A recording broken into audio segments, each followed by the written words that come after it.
Yes, go ahead. Okay, well, so let's kick off. So it's already been a couple of courtesy minutes. So welcome to everyone, and thank you for joining us in our first Q&A with Handball professionals, hosted by London GD for our family and friends, which obviously includes current players and coaches, some former members, ex-players as well that have been invited, and ex-coaches, as well as special guests, obviously such as Xavi, also known as Saba, which I'm going to be referring to. So first and foremost, thank you so much, Saba, for giving us the opportunity, this huge opportunity from a pure humble solidarity perspective, and you're not getting anything from this other than you'll make lots of more friends. So thank you. I want to say hello to everyone. Hi to everyone. Thank you for the invitation. It's a real pleasure for me to join you today and to spend this time here with you and to make one speech in both sides, so that everyone who has any question, of course, we can speak about everything that you want. Perfect, excellent. So before we kick off, just as a disclaimer, as you all know, we are an amateur club, and everyone involved in the setup here, like myself, we aren't professional speakers or Zoom experts by any means. So bear with us in case there's any mistakes. And also, as a just quick housekeeping kind reminders, from a timing perspective, we will try to keep this fun and interactive. And so our intention is to keep it under an hour, since everyone will be obviously moving on to their lunches in the different countries. Number two is please stick to the rules. The rules are simple, common sense, and respect, as we are super privileged to have Saba with us. And number three is just to explain a little bit how the Q&A will work. Some might have experience, others not necessarily with Zoom. So as you can see, you are all muted by default. Okay, so if you want to, of course, ask a question besides the ones that have been submitted, which I'll be incorporating as we go, you can either open the participants window, okay, and the chat window. So you can either write in the chat, and that can be to everyone so that we optimize and people are not asking the same questions, or privately to Dominica. Dominica, you're going to say hello so that everyone knows who you are. Hi there. She's going to be helping me with the technicalities of the call. So if anyone has technical issues, write to her, because I obviously will be busy interacting with Saba. And the other option is also open that from the participants window, where the list of all the names, you will see on the left-hand side, there's a hand and it says raise hand. So with that, you are indicating your willingness to speak out, make your question, introduce to Saba. Obviously, when you introduce yourself, give Saba a little bit of background, where you're from, what's your link with the club, and so on and so forth. Any questions or final doubts? Maybe as a test, you can either write it in the chat or raise your hand.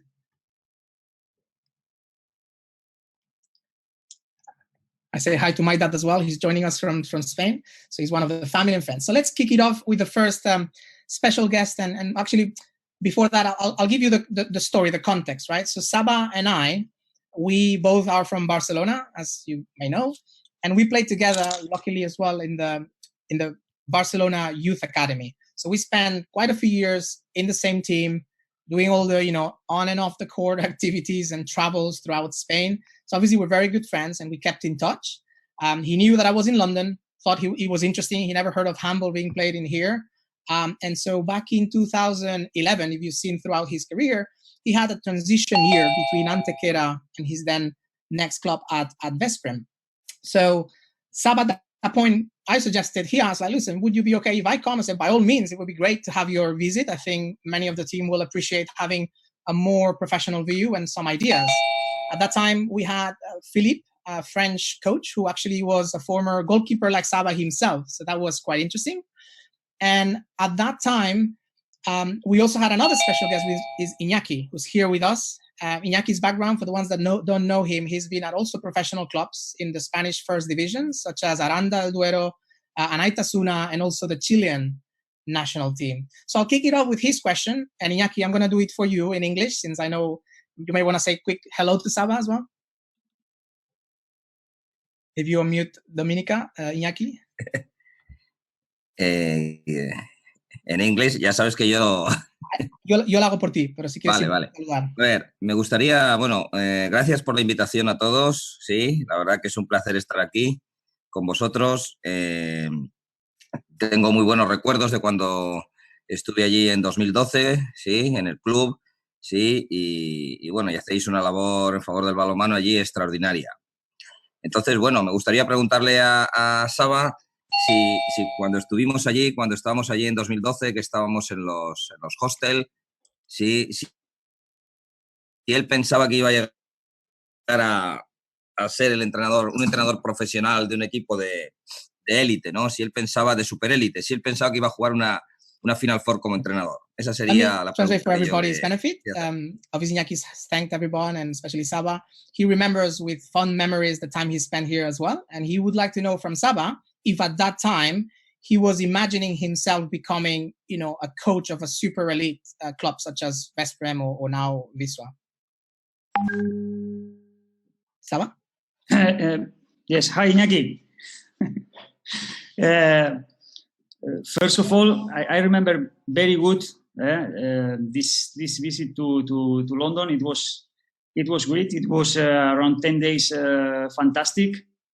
Where that was one season that after 6 years in Antequera in the south of Spain, one season off where I had a job.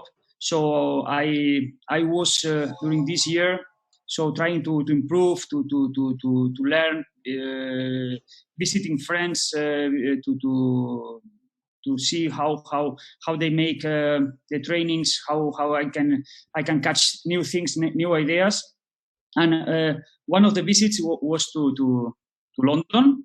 That was the year before. That was in November 2011. So that was the year before of the Olympic Games. So I was there with the idea to see what is going on there, to visit Jordi, of course, to even with the idea maybe that if I find something to stay there, to try to improve my English.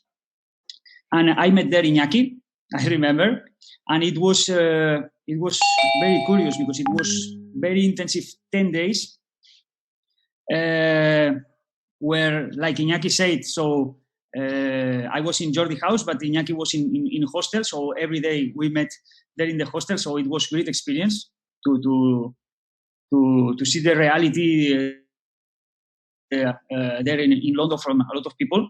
And about the question of Iñaki, so of course never in my life I even dreamed to be the head coach of such a big club like Vesprem. In those times I was searching a club because my dream or my passion always it was the handball, and it's my passion, and I'm so lucky that this is my job. And never in my life I could I could even to dream to be the head coach on one club like this, or even after to go to one world championship with the Hungarian national team, like the head coach of the team. So and to have the opportunity and the chance to train such one of the or most of the top players in the world, best players in the world. So this is a real pleasure. So but the life is like this. The dreams come true sometimes. So I think that it was a real good experience, and maybe after we can speak about this experience in London, where really I improved a lot there, because I understood and I learned really a lot of things that after were so useful for me. Let me unmute myself. So thank you so much for that explanation and answer to Iñaki. We've got another question from Ernesto, but I'll keep it for later since he hasn't joined yet. And Patrick Gunter, one of our current right backs, wanted to know, there must be a lot of big egos in a professional team. How do you ensure everyone works for the good of the team? And maybe if you want to tell us after the professional side, what did you think about London GD egos as well? Mm-hmm. Well, I think that it's true that when you are in one team with a lot of top players, so everybody wants his part of to be a star, no? His part of to be important in the game, to feel important in the match, and I think that this is one of the keys in a top club, to be a good manager of to manage this situation, to give to everyone his part, his role inside the team, because everybody wants to win matches, to score, to recover the ball, to decide in the important moments, and this is quite difficult. The first, I think that you must have the respect from the respect and the confidence of the such players. If they don't respect you, you are over. And the second, it's important that you give to all these players, because always there are players who are leaders. Everybody has his role inside the team, and must be clear what is the role. To give to everyone important paper inside the team, and that they feel that that they are important. What's happened when you have a lot of players like this? So it's quite difficult. It's quite difficult because when you play one match and it's the last ball, maybe you have 3 players who wants to decide, but only one can do it. You know, so of course sometimes there are problems, but I think that it's question to manage this situation. And I think that, for example, in my time in Vesprem, I think that I had a great experience with this, and I have such a good relationship with those players that still today I have contact with them, and I'm really happy. Perfect. And so tell us about London GD. What kind of egos did you find here, and how was that experience? Well, that was amazing experience for me, and I think that also for Iñaki, because we arrived to London. I arrived after of Iñaki. Iñaki was there maybe 1 month or 2 months before, and I didn't know this kind of let's say social handball. No, I think that I saw there. I was lucky that I could join some trainings. I watched some trainings. I could see a little bit how it's working, and really to be the coach of London GD, in my opinion, is really very difficult. It's really very difficult. I say always to Iñaki and to Jordi that if you are able to be the coach of London GD, you can train after any team in the world. You know, because first of all, London, you know, it's very international city with people from all around the world. In London GD, there are a lot of players from different countries. These players are changing during the year because people come, stay 2-3 months, they go, you know. After that, everybody in every country, the philosophy of handball is different. The rules are the same, but in Scandinavia is different handball than in Balkan countries, or that in Hungary, or that in Russia, or that in Spain. So it's different philosophy. What's happened? To go to London GD and with different ideas of handball, to stay short periods, some people, some players. Everybody maybe come like a little bit like Patrick say the question before, with his own ego. Maybe some players came that they were the best player in Greece in his team, or in Italy, or in Netherlands, you know, and everybody wants to be the important player there.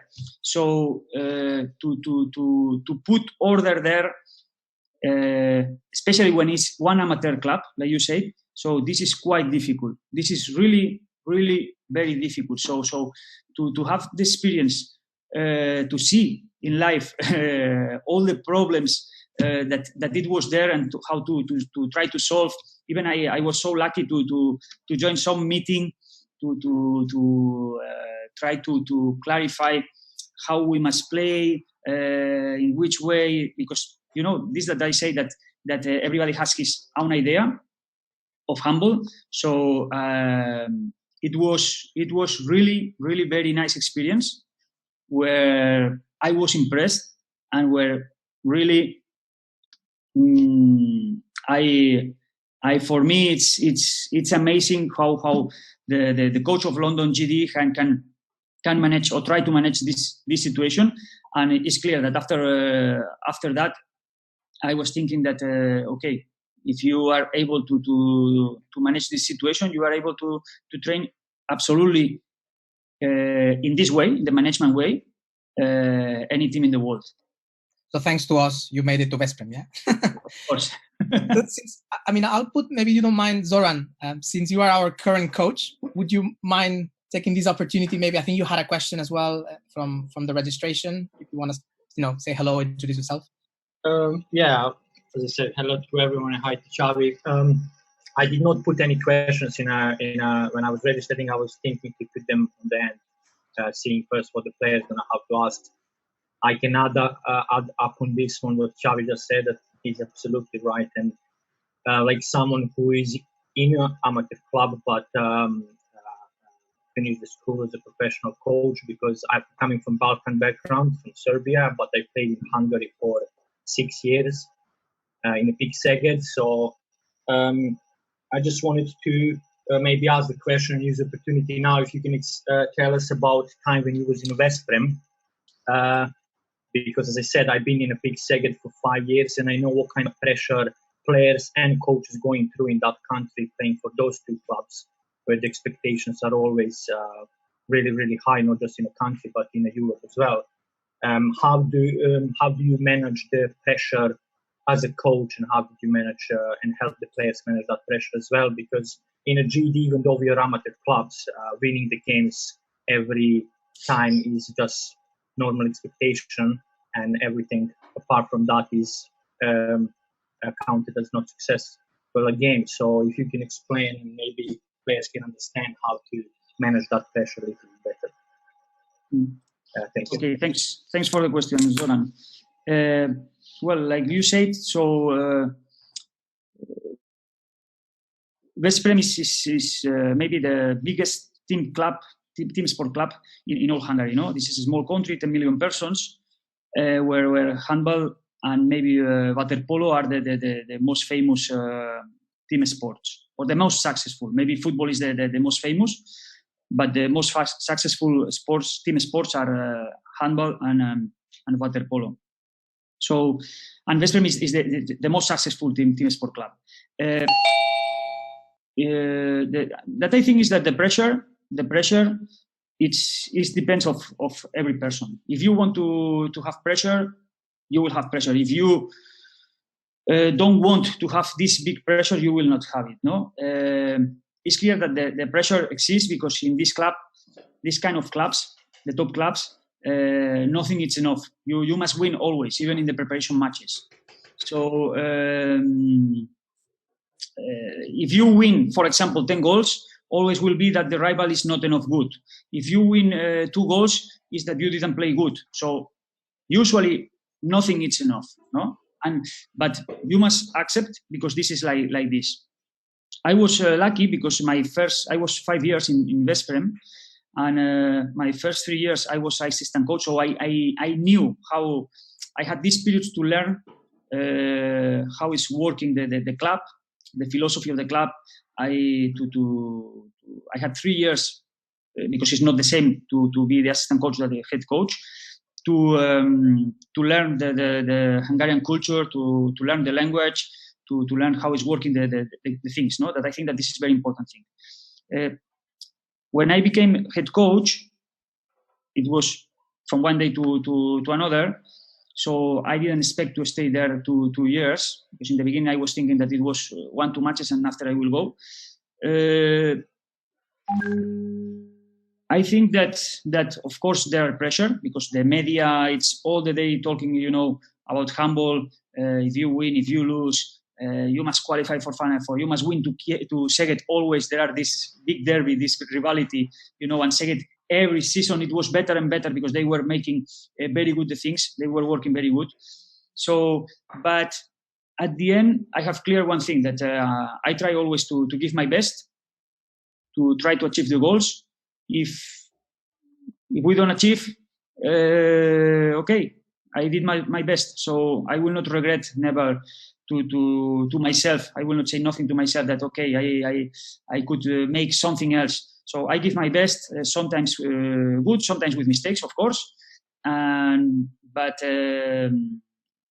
I don't feel or I don't felt this as much pressure during this period. Yeah, Jordi, can I just add something on this? So I'll be quick. So just to rephrase, so if you can, so basically what I'm trying to do as a coach is to tell the players, because I believe anxiety and pressure is coming out from thinking in the future.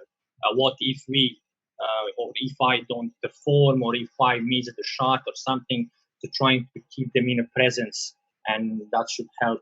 That's something I learned from mental coaches. But is there anything that you yourself have as advice? As you said, yeah, it's depending from the player to the player, but most common things to calm the team in a when you see they're disturbed and they don't approaching the game in that calm way with the confidence. Does that, if you have any anything that you tell to them or to share with the players that they can try to do?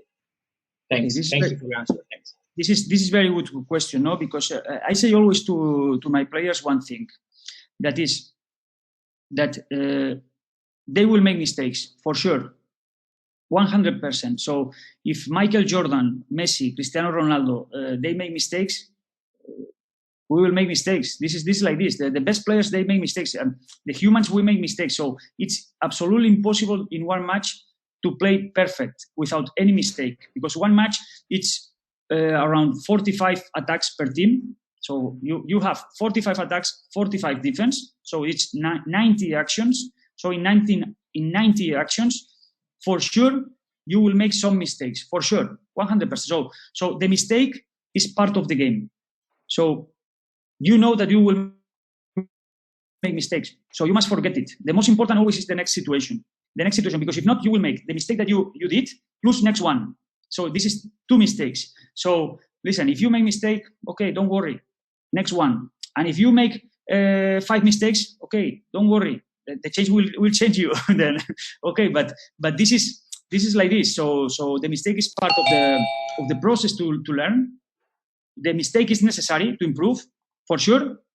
If you don't take a risk, if you don't take a risk, for sure, if you don't make nothing in one match, for sure you will not make nothing bad, but you will not make nothing good neither, and you will not improve. So I say always this to my players. Thanks, Saba.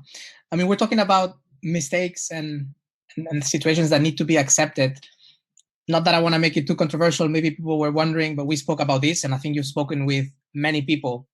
That game, that Final Four that you had, and asking the question broadly, if you could go back in time and you would have done something differently, because obviously for the context of everyone who doesn't know, Saba was with Veszprém in the Final Four, second half with many goals ahead, but things turn around very quickly, as we've seen happen with many clubs. It happened to Barcelona several times, that people turn around the games, and I think there is a psychological element to what Zoran was saying, the mistakes. So maybe expand on how you saw that, and from being on the bench, and what you would have done maybe differently now. Well, first of all, here there are different parts. First of all, I was so lucky, and I was in 4 Final Fours in a row in Veszprém, and so first of all, to lose one final, first of all you must arrive. First, you must arrive to Final Four. You must qualify. That this is very difficult. To arrive to the final, first you must win. Is to arrive to Final Four, and after to win the semi-final. No, in this Final Four 2016, my first season like head coach, I remember that we won the semi-final against Kiel after losing 2 goals 1 minute and a half before. So we qualified in amazing match in semi-final and we arrived the final against Kielce. This is the first. Second, in 2016 final against Kielce, I think that we played the best 47 minutes in all the season. It was amazing season. We won the league, we won the cup against Szeged, we won the Ceja League against Vardar. That next season they won the Champions League, and we qualified for Final Four. We arrived to the final, so it was the dream season, you know. And we played the best 47 minutes in my opinion, in all the season. It was fantastic match. Arrived at one moment in the minute 47 that we got 1-2 minutes to Christian Ugalde. In my opinion, not correct, but okay. This decision of referees, and you must respect, you must accept. And I remember that they recovered 2-3 goals in this. After that, there are one important thing that is that in this period, these 30 minutes, we missed 6 clear shoots from 6 meters. So Small, that it was the Polish goalkeeper, saved everything that didn't save during the first 47 minutes. And unfortunately, our goalkeepers didn't save, no? Only that we score one of these clear situations, West Ham today will be a Champions League winner, for sure. About what's happened, my opinion, and we never will know this, is that it was maybe mental situation that maybe without intention, some players felt that already you are winner and you wait that finish the match to be winner. The other team see that is 7 goals difference, 6-5, okay, 4-3-2. You felt this let's say pressure, okay, and we were missing. They were scoring every time closer, and when we wanted to react, it was not possible. About your question, what else I feel that I could make with the time and speaking with a lot of people, absolutely nobody told me, listen, you could make this or that, because the truth is that we missed 6 situations, clear situations from 6 meters. It's not that we didn't shoot, we played bad. It was 6 clear situations, fast break, from the wing, from the pivot, 7 meters. It was clear situations. But unfortunately, they draw the match, extra time, and after 7 meters, and we lost. No. What else I could make, in my opinion, after, with the time, with the experience now, because there are one important question that is that it was my first season like head coach. My first season where we won absolutely everything, but it was my first season. And why not? I can recognize I was not experienced coach. It's clear. So my opinion after with time is that I should to play to take out to play Chema Rodriguez a little bit before, okay, because he's an experienced player. He knows how to play these situations. We never will know if this would work or not, but I think that I should to try it. Maybe with the time, watching that our goalkeepers, they were not saving, maybe to change the defense to 5-1, to see if we recover some ball and we score in the fast break, because in our attack we were missing everything. So our attack, it was working, but we were not scoring. So maybe to change the defense to 5-1, to see if it was working or not. Maybe two defense, to see 2-3 defense, to see if we recover, if we put in troubles them or not. But I can say that I don't feel that I lost this match. This for me is so clear because, like I told you, I don't shoot. I have always, nobody's more critic than me with myself, but I don't shoot. I don't miss the shoots. So I don't feel that I lost this match, but it's true that I didn't win the match. And now I'm 100% sure that with the experience that I have after a few years, and of course I have much more experience and I think knowledge that I could win this match. So in this case, I can say this 100%. Thank you, Saba, for taking that difficult question. And I think we spoke, and it's quite a reflection on how things went, that even Talentus Sebayev at the other bench acknowledged that in his time out, he didn't do any big changes or anything special other than telling his players, if we lose, let's lose with a head up. So it just reflects indeed that it was mostly those individuals' mistakes, which are really difficult to control by a coach. So let's go back, if you don't mind. Obviously, this is super interesting, and there's a whole side of your career in the professional side. Let's try to bring him back to reality for us. We have a question from Jose Roldan, who I believe couldn't join in the end. He was our centre-back player, kind of at the same time as me as well. He was our first team coach in the men for a couple of seasons, I believe. And he's now part of our board as a men executive, so a fully embedded member of ours. He wanted to know, as you have seen handball level growing in other countries, under your criteria, what are the main difficulties that countries like England, with an amateur level, have to make handball a big, important sport? Well, good question from Jose. Well, in the case of UK, okay, I don't know deeply what is the situation, but I was there, as you know, in 2011, end of November of 2011. I speak with some of you, and I know a little bit what is the situation, but without concrete details, no. But first of all, I feel that this is the sport culture. I think that in England, football, rugby, and maybe there are some traditional sport more that are much more important, much more interesting for the people. This is the first. So this is one situation that is difficult to change, and not in a short period. This is the first. For me, the most important always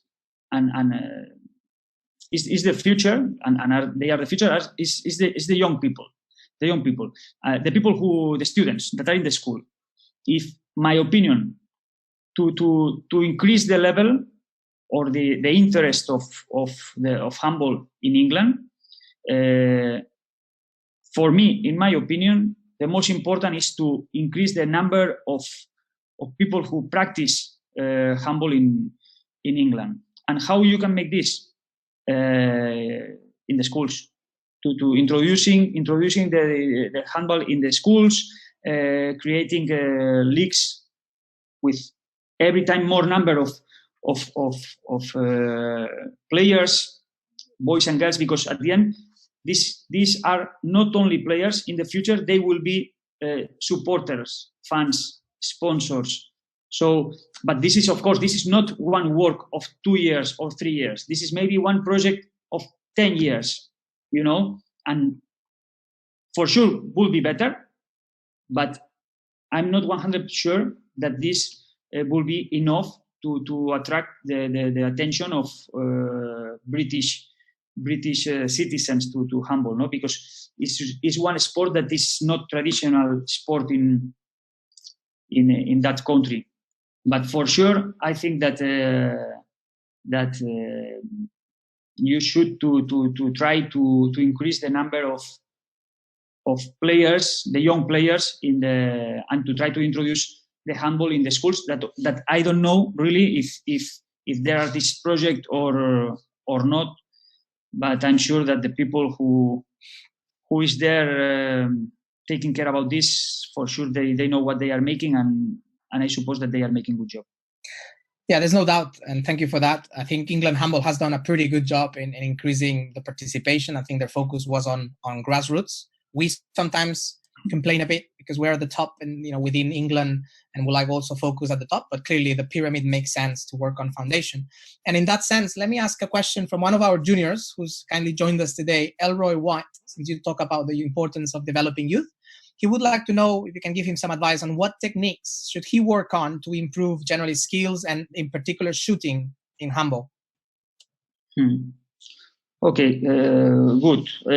Like I said before to Zoran, the important is to practice and to make mistakes. To make mistakes to improve.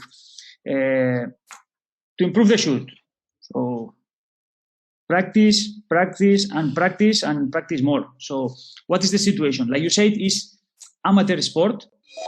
You are making a training 2 days in a week, if I remember good. So it's not with 2 days. It's more difficult than with 4 days. So the question is to try to take time to practice even at home, or if it's not possible because you are working or you have not space, you cannot make this kind of training. This number of repetitions. There are, for sure, your coach can make for you a lot of exercises to shoot different exercises, but this is to make a lot of repetitions to try to improve, a lot of mistakes to check how to make this or that, and to even with the mistake to continue, to don't give up, and knowing that you need to make a lot of mistakes to try to improve. So this is for me is number of repetitions, and of course corrections, feedback from your coach. But it's clear that the technique is especially are increasing with repetitions and with the feedback of your coach mates, goalkeeper. So feedback from everyone. Excellent, thank you.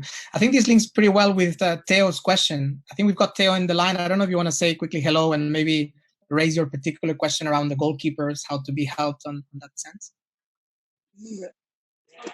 I got the point. Yeah, okay, so I'm goalkeeper and as well chairman of the club. I don't remember my question exactly. I think it was... you mute me. No, Can you hear me? Unmuted. Yes, it's all good.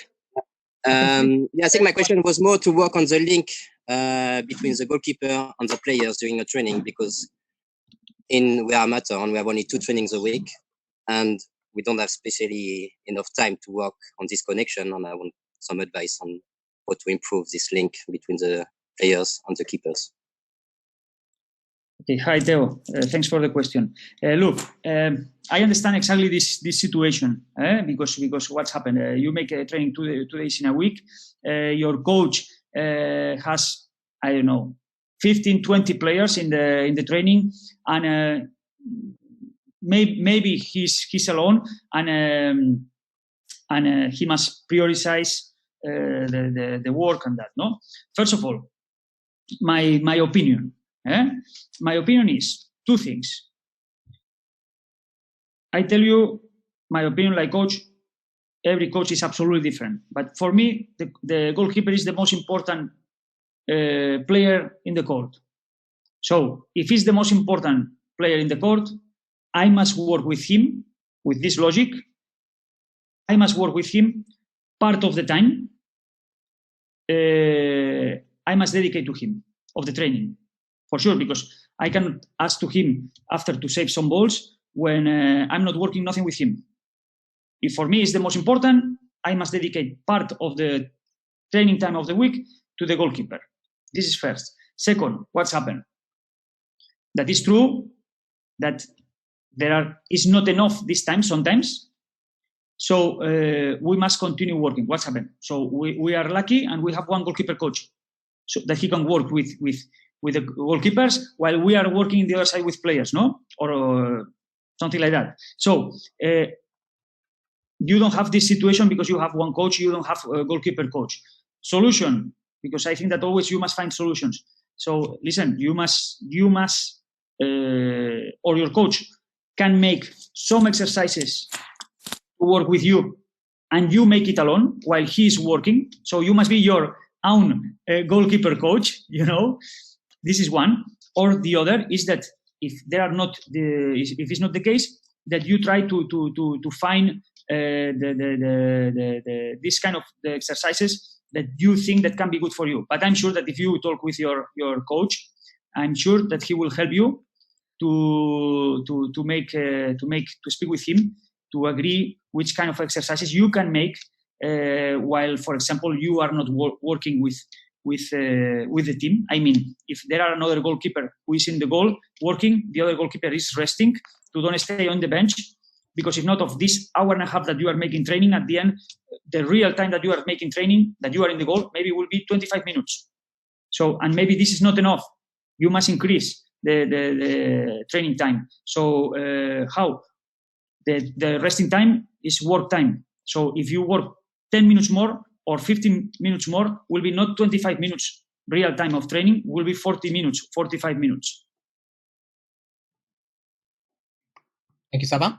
So maybe linking as well with another of our goalkeepers. She's here, Anna. I don't know if you want to raise your own question. I can do it for you.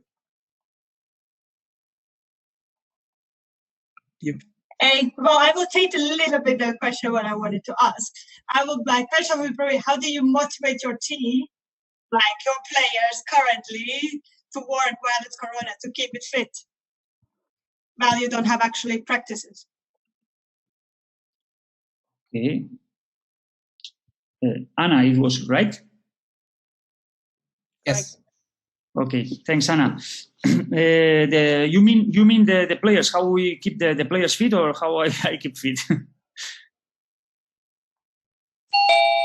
Both. Both. Okay. In my case, it's not very important because I don't play. So if I don't keep fit, will not be a huge problem. But here we were so lucky, and this period of coronavirus, it was not so hard. So we could go outside to make training to the street. So it was easy to try to go to run with bicycle, to even to make gym. So it was not problem. With the players, it's a different situation because stopped the league, stopped the Champions League. So it was one period that we didn't know, stop it, but it was not cancelled. So we didn't know if we will play or not. So, but it was not possible to make a handball training. It was possible to go to run, to make strength training, this, but not handball, no? And together. So what's happened? We should to keep the players as much fit as possible, knowing that this is not possible. This is not possible to keep exactly the level when you are not making training together and you are not making handball training, because one thing is go to run, another thing is to run in the court with the ball, the mates taking decision, the opponents. This is absolutely different situation. The contact, the specific situations that there are in handball: jumps, fight, defense, attack, fast break. So this is absolutely different. What's happened? That we did is one individual program for every player to try to not keep that they don't lose as much and as much fast the form. What's happened after it was cancelled? Finally, the Superliga here and also Champions League. We know that the season it's over, but still we are making training because the players are professional and they cannot stay 4 months without touch one ball, without the trainings, because in my opinion, this is very dangerous and will be very tough to start again in July with high risk of injury. So we decided to make trainings until the end of May. We were lucky. 2 weeks ago, they opened here the outdoor facility. So now we are making training like my old time in the school in outdoor court. But we can touch the ball. We can start a little bit to pass, to make these movements, finta, to attack, to defense, to shoot, to the goalkeeper. And from Monday, after tomorrow, from Monday, we'll be open the arena. So we will continue with this progression to finish after 2 weeks more. We'll be training. We will stop. We will make June holidays, and we will start in July the normal trainings, because this next season I think that will be not normal season. So after this period that we were long time ago without mate training together, handball training, I mean. I don't know if I answer your question. All good, perfect. There's an anonymous question in the chat that said, how is it to lead a top team in Poland where the league is so unequal apart from 3-4 teams? Well, look, maybe from outside, even me, before to arrive here, I was thinking the same. But this is not like this. I was surprised for the level of the league. Here, really, there are good players, a lot of good players with big potential, because the Polish players are huge, are really big and very strong, very strong. And here you have, of course, Kielce is one club with huge budget, one of the highest budgets in all Europe. One of the candidates not only to stay in Final Four, to win Final Four. So they have the obligation to qualify to Final Four. After we are the second team, but there are 4 or 5 teams more with really good quality that you must prepare really good, because if not, you will not win, especially if the match is outside. No, so it's not easy. It's not easy. I think that I felt big difference between Hungary and here. Of course, in Hungary, I was in a top club like in Veszprém, where you know that you will win when you play, except the match against Szeged, that also is a top club. But the rest of the teams, you know that you will win for sure. You go there and you are quiet, no, because you know that you will win. Here, of course, we don't have the potential that we had in Veszprém. We have really good team, but also there are 4 or 5 teams more that they can surprise you and can put you in really troubles. Thank you so much, Saba. There's a question from Jordi, maybe the little Jordi. I'll let you raise it yourself and maybe say hello quickly. Hey, Saba. Yeah, I was curious about. I've been always curious about how coaches, because you have been a former goalkeeper. I always been curious about how do you think that affects you as a coach, like the good side of it and the bad side of it. Okay, thanks, Jordi. Look, to be coach for me, it's a lot of things. It's full of things, no? It's the management of the group, prepare trainings, tactics, prepare the matches, the management of the match, the psychology, the management with the staff, to organize. So it's full of things. What's happened? That it's true. I was goalkeeper. Maybe your question is more for, let's say, the tactical part, not because, for example, to manage the group, I think that is not important if you are playmaker, wing, or goalkeeper, or even if you didn't play. Okay, so look, the goalkeeper has absolutely different view like the one player. When you play, you are a player, you see, you have one view of the game, more reduced, because you are closer to the defense. Okay? The goalkeeper is the player who has most view of all the game, in the defense and in the attack, because he's 25 meters back, so he can see everything. So I think that this is an important detail, no? This is one. In another side,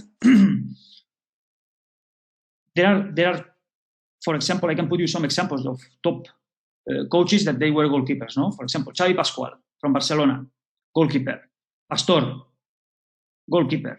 So I mean that there are a lot of coaches, even in the top clubs, that they were goalkeepers. So I don't think that to be a good coach, you must be or playmaker or left back, or I don't know which position, no? So I think that at the end this is question of your idea of handball, your formation. This is very important.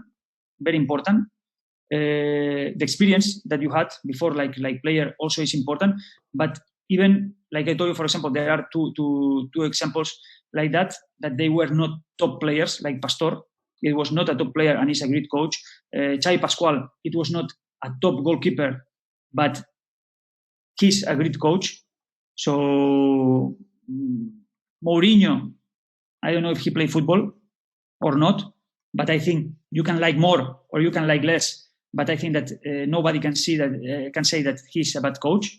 So he was a very successful coach. So I see like that. Thank you, Saba. We also have a question around Spanish coaches, because it might be another commonality here. Radu, do you want to introduce yourself and phrase it your way?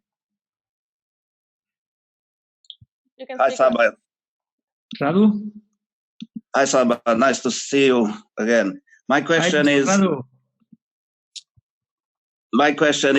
for many years, Spanish coaches have very good results in Europe at all levels, be that club or national teams. Can you explain, please, what is the key to that success? How that it comes? So many of you are so successful. Well, thanks, Radu, for the question. I think that this is a very good question. Look, it's true that now in this moment, there are a lot of, most of the top teams in Europe, the coach is Spanish, no? And also in national teams. And if you check the results in the last big events, Final Fours, World Championships, European Championships, so in the medals, always there are Spanish coaches, or the winner is one team with a Spanish coach. I don't feel that we are better or worse than no one. I like a lot of foreigner coaches. But I think that the Spanish coach has something. We have one idea of handball that maybe is quite different of the rest of Europe. First of all, I think that we have really good coaching school in Spain. No, there are a lot of good teachers, a lot of good schools, and the process to take the license is quite good. This is the first. After the sport, like everything in the life, the world, it's there one evolution, and the sport in the last 10-15 years changed quite a lot. Before it was in the 70s, 80s, 90s, it was quite physical, and every time it's getting more tactical. So I think that we are this school where we are able to take the best, every strength of every player, and to use this in service of the team. We don't have in Spain people who play handball is small. It's a small one. There are not these guys of 2 meters. We dream to have guys of 2 meters, but it's not possible. So we should to find another way to try to compete against teams that are much better than us from the physical point of view, from the conditional point of view. And the way that we found is the tactical. What's happened? That I think that the Spanish coaches that are working in abroad, they are able to take the advantage of every player, to take advantage of this physical component that the Balkan, the Scandinavian, the Germans players, they already have, the Hungarian, the Polish, okay, that this physical strength, and to mix it also with the tactical, because I think that this cocktail is the base of the success. So I think that in my opinion, this is the let's say the keys, or how we work in Spain. Perfect. So now I'm conscious of the time, and first of all, thank you so much. We've hit pretty much the top of the hour. So the first question here is, Saba, I know you had a bit of flexibility. Are you still okay? Because we have a few questions left to cover. Are you still okay to continue for a bit? Yes, of course, and of course, because I see Paulo that is at home resting, and Paulo Gugi. So, how are you?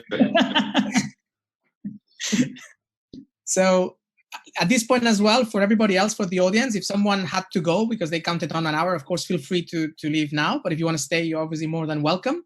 Paulo, Gugi, I can leave you the floor. Maybe if you want to say a quick hello to Saba or any questions or any memories, that would be great.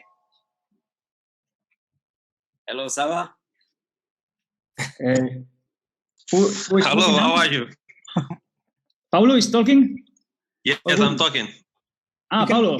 Hi, Paulo. Everything fine. Saba, you can put on the speaker view at the top. If you do that, every time that someone is speaking, you will see me.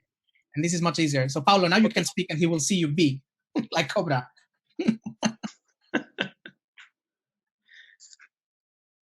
Paulo, and Gugi are they were in the team in this time that Iñaki and me were there in London, and we have great memories from this time.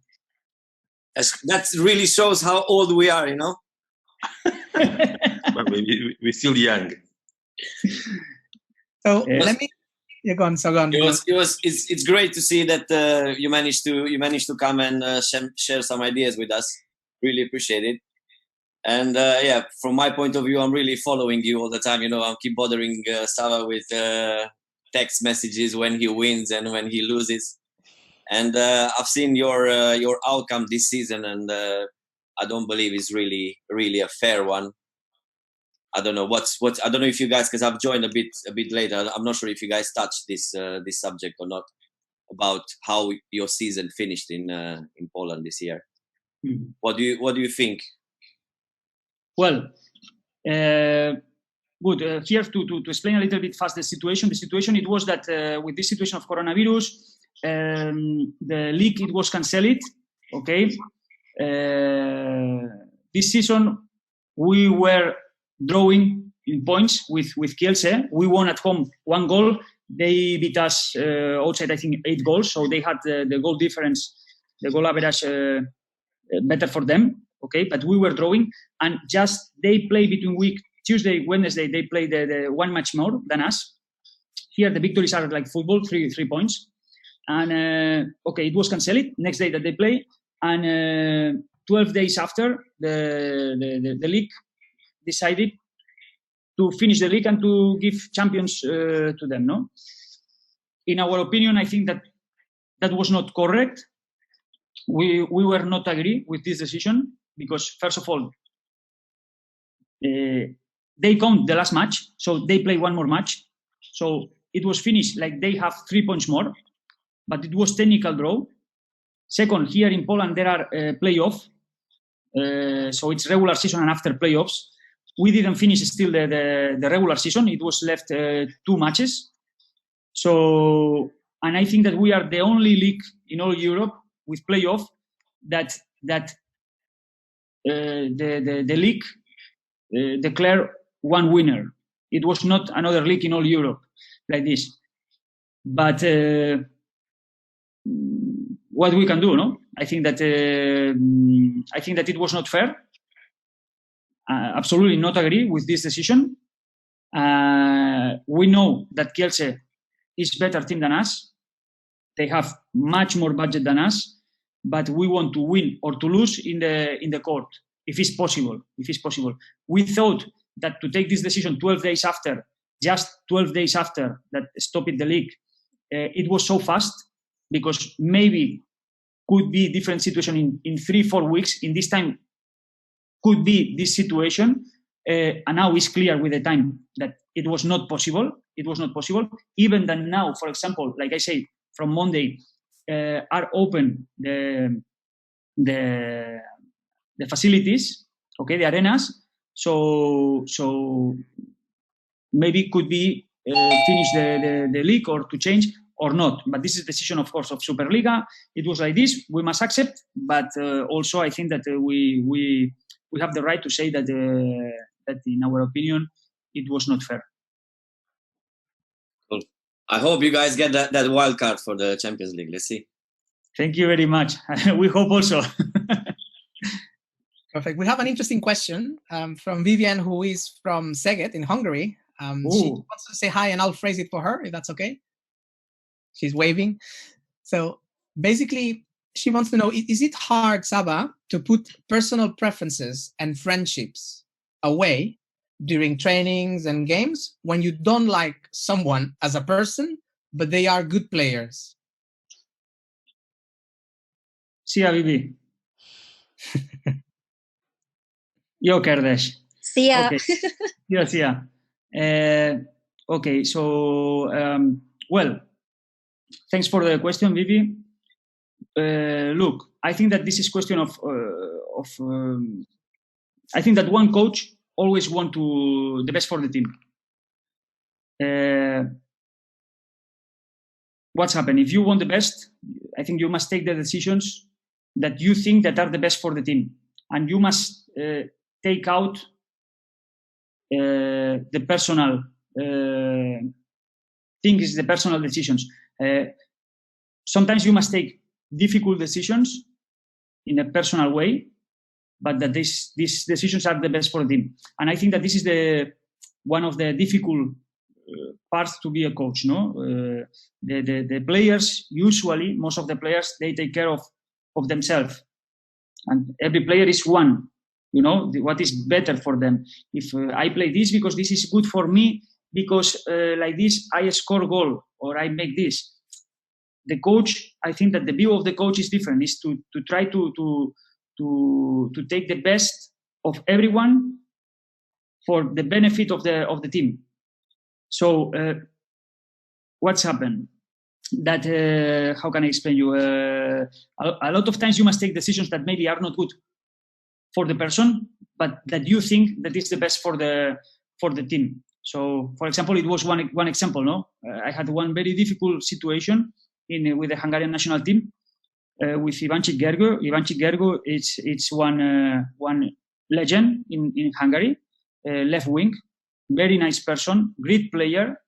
So in the World Championship 2017 in France, I should to make the list, and he was, let's say, the play. It was I could take 18 players, at, let's say 16 in the matches plus 2. So he was out of the 16, and he was one of these 2 players, no? And he didn't play this World Championship. And after, I knew that was their last championship, big event. And that was one really, really hard decision. But I thought that was the best for the team. So I think that you must put the clothes of coach, and of course we are persons, we are humans. You must understand everyone, because first of all we are humans. But we must work, I think, to try to take the best for the team, because for me at least the most important is the team. Excellent. Thank you so much, Saba. We have a pretty long question, an interesting one as well, from Dan Terracina. He's our right wing. He's Catalan and from the Lycée Français School. I don't know if he wants to say quickly hi, but I'll phrase it because it's a pretty long question. Dan? Yeah, hello. Sorry. Hi, Dan. Hi, Xavi. Thank you for being here and for, sharing your amazing experience. For me, it's the first time I have the opportunity to talk to a person that is playing at a professional level like you. So thank you for taking your time and being here. It's better mute with a dog. So in the moments of high tension and stress, Saba, when you are losing by 1 or when there are only a few seconds left in the game, what do you tell your players? How do you motivate them? How do you keep their mental state so that they face the challenge without fear to lose? Well, I think, thanks for the question, Dan. I think that the most important in the important moments is to keep calm. No, I think that you cannot, when you are nervous and you lose the control, you cannot take the right decision, or probably you will not take the right decision. So I think this with experience, you must get to understand knowing that the nervous stress is not good in these moments. Is when you must keep more calm. Okay, this is the first. Second, so I'm lucky that I play or I train experienced players that they are used to these situations, you know. But also, like I say to Zoran before, is that you play. The mistakes are part of the sport. So we play, we try to win, we give our best. If it's going good, perfect. Okay, of course we want to win always. If not, okay, we try it. We did our best. So the other were better. So congratulations. So that's a sport. For us, it's professional sport. But I think that like I said, is to try always to give the best.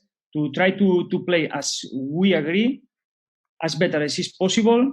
We have our way, and the people must play inside the way, not everybody his side. If not, I think that is not possible to play, or the probability of mistake is much higher. So if we play like this inside this way, and we win, perfect. If not, and the rest are better, so congrats. Thank you very much. Welcome, Dan. So conscious of time that we want to really not pushing it too much. I think we're going to go for the last couple of questions, and there are a couple of individuals that I think are connected. So I'll give them the chance to say hi or maybe phrase it. If not, I can do it for them. Paul Garrett, who joined us being part of the, I guess, third team initially, beginners kind of group. Paul, are you here? Yeah, I'm here. Do you want to ask yourself the question or you want me to do it for you? Would you mind doing it? Yeah, sure, no problem. Thanks. So, Saba, Paul would like to know who is the best player you've seen or you've even, play against or coach with that from outside traditional big handball countries? Okay, thanks, Paul. Okay, not traditional handball countries. Look, when I was playing, in this time with Jordi, it was two Japanese players. One, it was the captain of national team who played in France in Nîmes. That it was Yuya Taba, that one playmaker. That it was really good. Okay, and after when we were in the academy of Barcelona, the second team came one group of Japanese players, and it was one guy that was amazing. That it was Daisuke Miyazaki. That still he's playing. So, and this guy, it was amazing.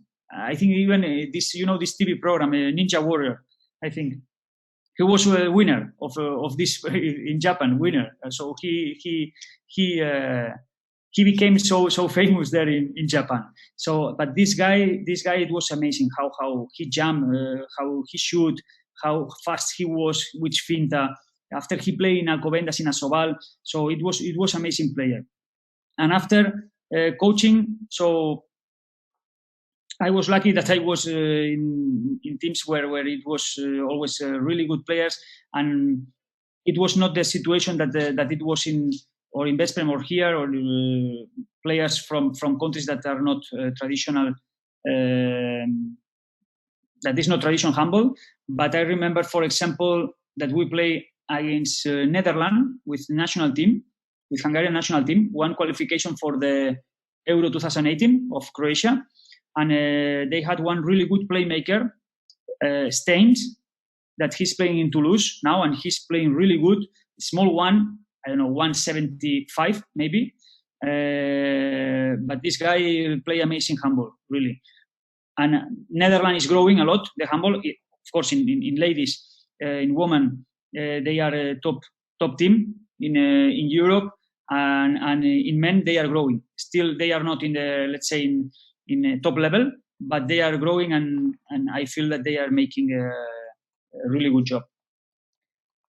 Thank you. We know this guy, and Gugi's laughing, and Paulo, we played against OCI Lions when he was in the Netherlands, so we know him fairly well. Still in the halftime, we were only losing by 3 in the first game. We won't talk about the second leg. So listen, a couple of things here. Patrick, first of all, apologies, because obviously you had several questions. We can take some of them offline. Conscious that I want to cover as many people as possible. So we've got Alicia connected here with Tom, and Tom had a very simple question. I think it's quite interesting as well, maybe to start wrapping up before we say goodbye. Tom? Yeah. Hi. Thanks, Xavi, for coming on and talking to us. Just a real simple question is, what is your most favourite or fondest memory, whether it's playing or coaching? Look, okay, thanks for the question. Of course, the titles always are big memories, no?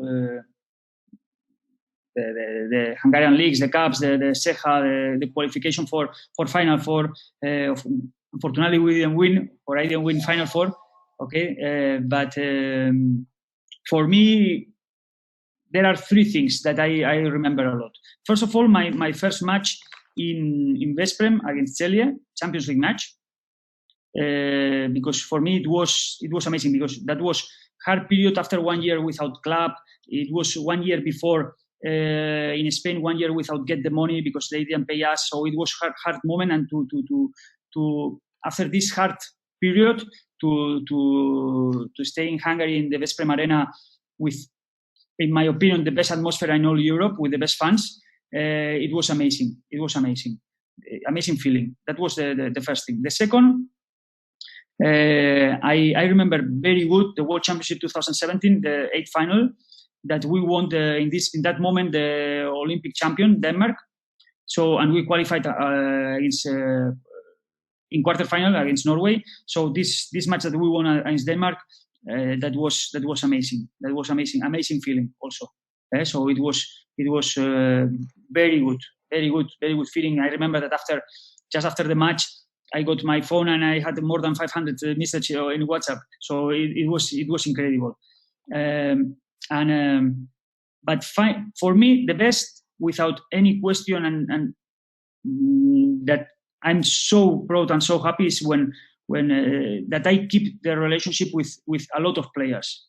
So, and that's for me means a lot, because that means that they were satisfied from the coaching point of view and from the personal point of view. So, and for me, this makes me so proud to keep the contact with a lot of top players and not top players. And this makes me so happy.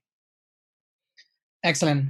So on that note, I know some people might want still to ask a few things. We can take them offline, but really, we need to start getting on with our lives. So from my side, Saba, muchísimas gracias de nuevo. Ha sido un placer. For everybody in the audience, just keep tuned, stay tuned, because we're going to have quite a lot of interesting characters as well coming up from the top professional leagues from different countries and different positions, because we do the webinar series. But to end on a more club note, I'll hand it over to Theo as our chairman, for him to say a final goodbye. Okay, can you hear me? Yes. Okay. First, Xavi, many thanks for giving our club some of your time. It's really amazing. Your career is very impressive, and I wish you all the best for the future when you can all go back to handball. I want to thank you, Jordi, as well, for all the contact you have brought to the club over the years and managing this club very well. And I also want to thank all the people behind the scene. I will not give them because I don't want to forget anyone, but you know that your help is very much appreciated.